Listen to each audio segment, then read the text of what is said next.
مسافر چیم لکور راوطلی هغه وخت نا پشړه مستر کسره دی مخو ویل چې کا سفر کې دی خوندونا څه خبرو هم ډېر ګران مرحله دی مسافر چیم لکور راوطلی هغه وخت نا پشړه مستر کسره دی مخو ویل چې کا سفر کې دی خوندونا څه خبرو هم ډېر ګران مرحله دی په سفر کې می اول رمضان راغلو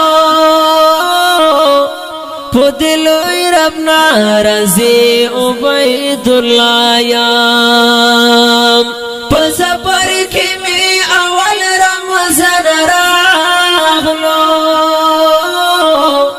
په دلوی رب ناراضي عبید الله یم دعاګانې د خواږې مورا پسې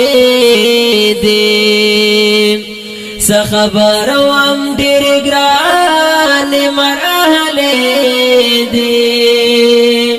مسافر چې یم لکور راوطلی هغه وخت نا پشړه مستر کسره دی مخو ویل چې کا سفر کې دی خوندونا څه خبرو هم ډېر ګران مرحله دی کله ځان ته تنها کینما یوازې بیا د خوار نصیب قسمت نګیلا راشي کله ځان ته تنها کینما یوازې بیا د خوار نصیب قسمت نګیلا راشي صبر کرم باپری تلوی را فیصله دی څه خبرو هم ډېر ګران مرحله دی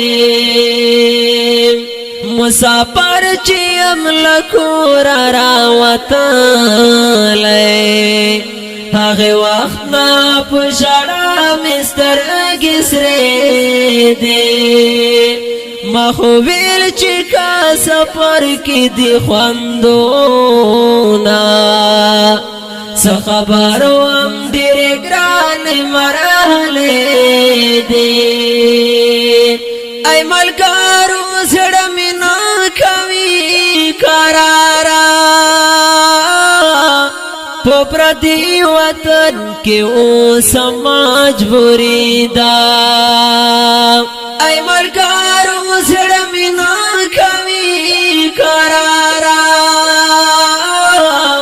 په پردي وطن کې اوس مجبوري ده ډېر یاد مې د خپل کلی کوڅې دي څه خبرو هم ډېر ګران مرحله دي مسافر چې یم لکور راوطلی هغه وخت نا پشړه مستر کسره دی مخو ویل چې کا سفر کې دی خوندونا څه خبرو هم ډېر ګران مرحله دی بل وطن کې اخترونه ځان کړي اے امیر الله لګدا خدا پوسو کړه بل وطن کې اخترونه ځان کړي اے امیر الله لگدا ہوتا پسوکڑا پکې چاچ تیری کړه ورځش په دې س خبر وم ډېر ګران مرحله دې مسافر چې املکو را وطلې هغه وخت نا پښړا مستر اګسرې دې مخویل چې کا سفر کې دی خواندونا س خبر وم ډېر ګران مرحله دې س خبر وم ډېر ګران مرحله دې